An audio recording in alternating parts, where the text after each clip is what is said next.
New little opportunity. Is there a meaning to the words that I am singing? Or just another wasted rhyme? Here we go. The 4th Detroit All-Star Garage Rock Punk Revue. Events like this really bring people together, get people focused on the scene, get people focused on Detroit music. I think Detroit just has its own sound. It's kind of the birthplace of punk with MC5 and the Stooges, and like everything kind of sprung out from here. It's a musical family, but it's made up of like so many influences, man. Yeah. We don't have one sound. So when you say what's our influence, Detroit.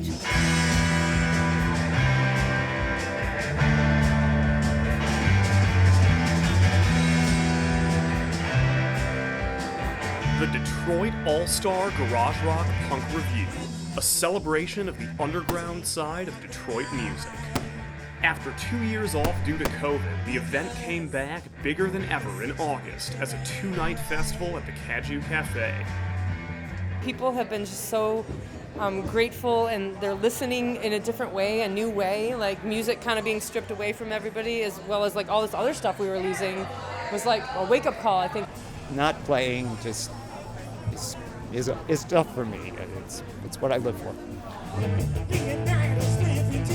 It feels great. It feels great, seriously.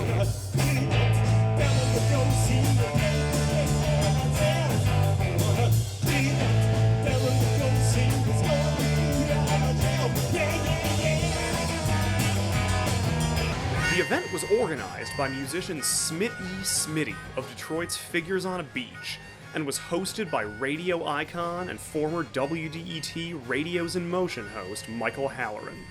This is the 4th one, and after coming out of 2-3 years of COVID, I think everyone's shot out of a cannon. Being able to still do this and get together with our friends and up-and-comers, it really is a very beautiful thing. What I really like about this event in particular is it's essentially a building block. Foundational thing, so younger bands can work with those older bands that have been established in the scene. Kids basically in the School of Rock can, they can work with bands like Cinecyde that have been going for about 40 years. The 4th Detroit All-Star Garage Rock Punk Revue featured a cross-section of bands from the full 4.5-decade history of Detroit punk, from some of the city's earliest punk bands to some of its newest. And even some musicians of the future from the School of Rock in Farmington. The first one really was a celebration. I didn't really have anything in mind other than getting a bunch of old school friends of mine from back in the punk days, late 70s, 80s. And the moment we decided we were gonna do a second one, it was kind of like, okay, well, we did the one where we had mostly the old guard. Now I really want to go after some of the new and young bands that are happening in the Detroit music scene. People who are elders of punk and rock and roll always have a leg to help lift up the next generation. People in Detroit are so ready to give a leg up. Yeah, it was great to play with a lot of these legendary bands that have been around since the 80s, and there's a lot of young artists who are trying to come up with something new. So this is a good showcase of a lot of different bands addressing punk in a different way.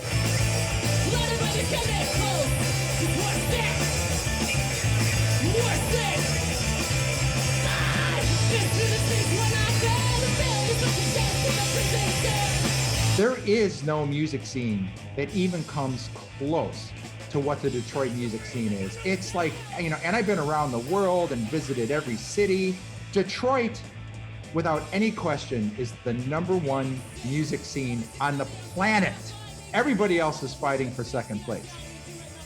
Detroit was always on the map because of its music scene, but the Detroit bands that were existing at the time were completely radically different, I think, than what was happening in Cleveland with the Dead Boys and Chicago. Detroit has kind of a brand on it. It can be raw, hard, compelling rock and roll, over the top sometimes. And that punk rock scene then was surely all of that, but it was even more.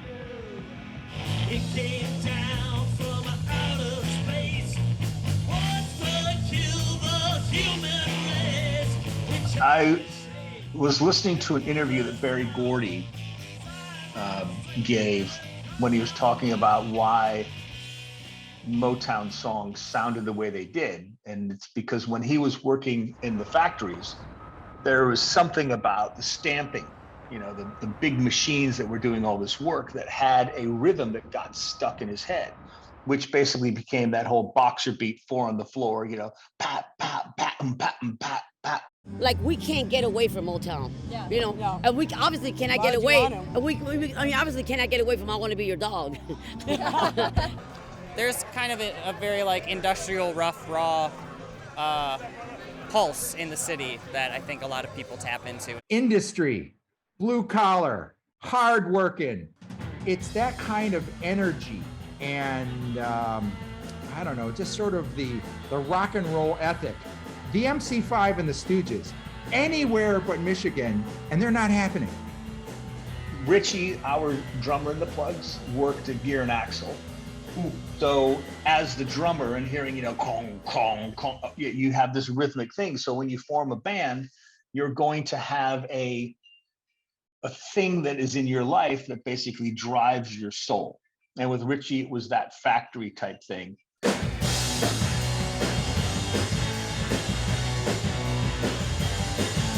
Well, every day in the mirror I see her face. Can't be knowing I can take her place. Trying to win it, but I know I'll lose the race. And that's in essence why Radios in Motion was born. A lot of these bands from back in the day, I tried to play on the radio as much as possible. They were the people that were making Detroit cool and different. It was a point of pride with me that Detroit had not stopped when Motown moved.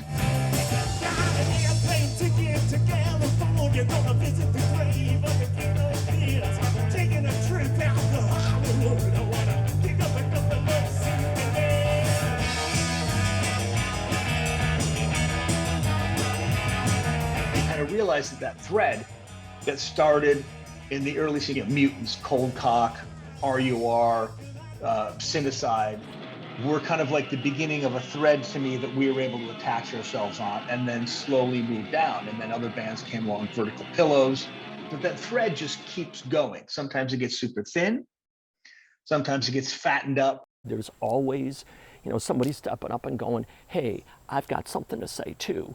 And I think Smitty, and I know myself, we're the mind that it's like, yeah, let's hear what you have to say. Yes, yes, yes. More, more, more.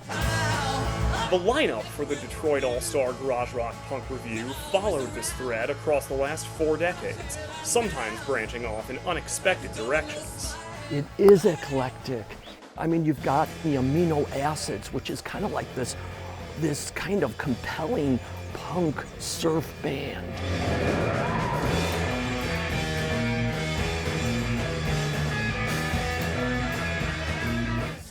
You've got the 3D Invisibles, which, you know, man, I think the 3D Invisibles should have been like, you know, Stars International. They won't stay dead. They won't stay dead. They won't stay dead. Smitty's in a couple of the bands. He's got Little Boy Lost and Smitty and the Feztones. That leans more into my, like the art school guy starting a band.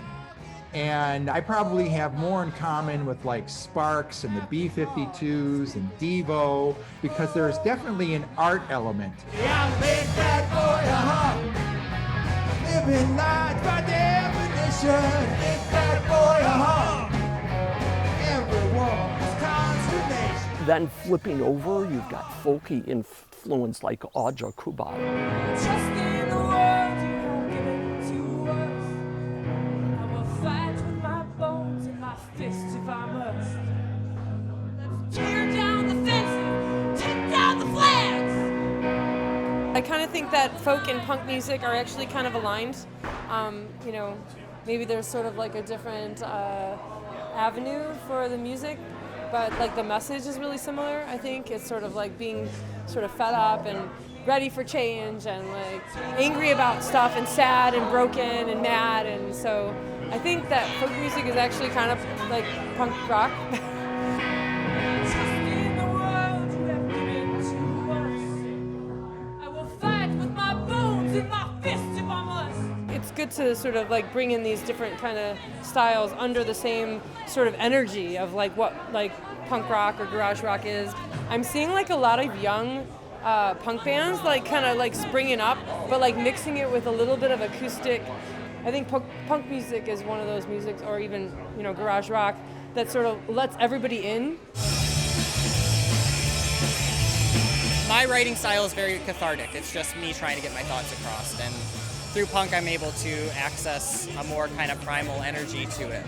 The energy is very much punk, but I don't know, I try not to write in a box to try and write a song that is punk.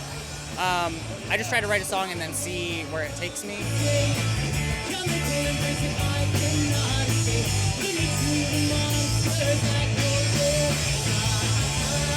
Like, there's definitely a lot of more experimental pop influences, a lot of influences, a lot of queer artists, myself being one. Yeah, just trying to take the music I like and make my version of it, and try not to stick to like one kind of formula. Is really kind of what punk is. Do your own thing.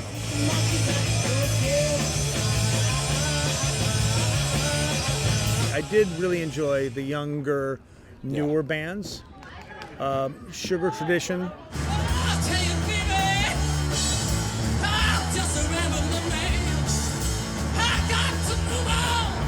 They opened for Jack White's band at Masonic. And, you know, talk about right place, right time. That was the night that Jack proposed to his... that was that night? That was that night. So they just, you know, I'll tell you, that's just their... That's a historic weekend or a night or whatever it was. But And- yeah, those guys were freaking amazing.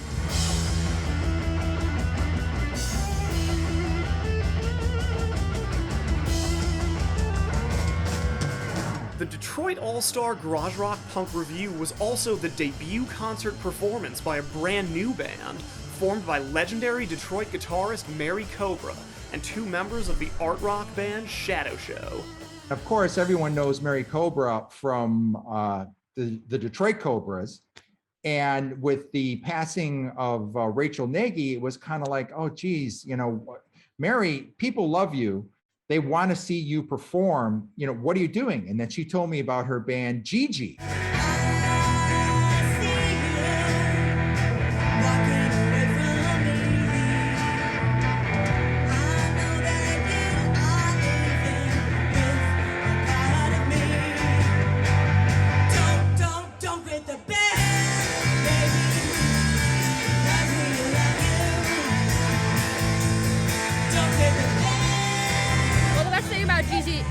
Is like we're all coming from different bands originally, so this is like our, for lack of a better word, super group. I know you hate that one. We are Detroit women dedicated to the power of an anthem.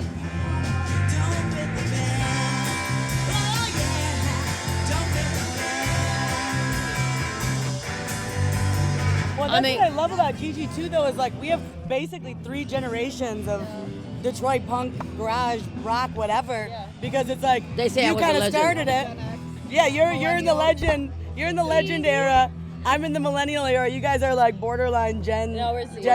Yeah. We all have our individual influences, but we all come together because of how much we love music, how much we love the power of a song, and what makes a song, a good song at least, a great song. You know, that's all that matters. You know. Yeah.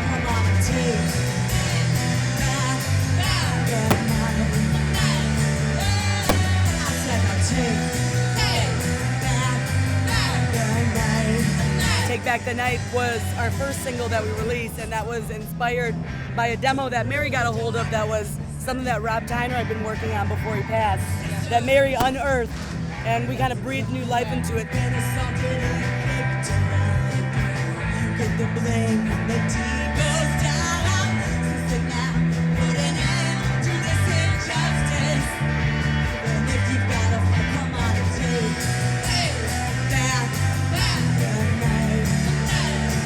I'm just so excited for when we finish our album and get that out, because it really feels like that first song is more like an homage, and this next song, High Heels, it feels like us. It really feels like all of us. It's another anthem. Oh, it's an anthem. Salute me, don't be shy. Salute me and my high heels.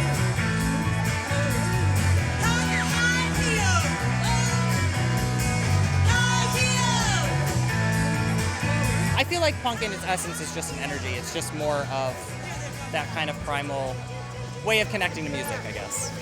This is like Detroit's finest. Whether they've been around forever or just, popped up within the last year or two. I mean, this is like, oh, this came from Detroit? This isn't from LA? This isn't from London? This isn't from New York? It's like, no, this is all Detroit.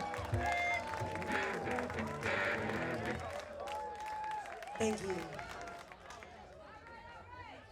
You can find more at onedetroitpbs.org or subscribe to our social media channels and sign up for our One Detroit newsletter.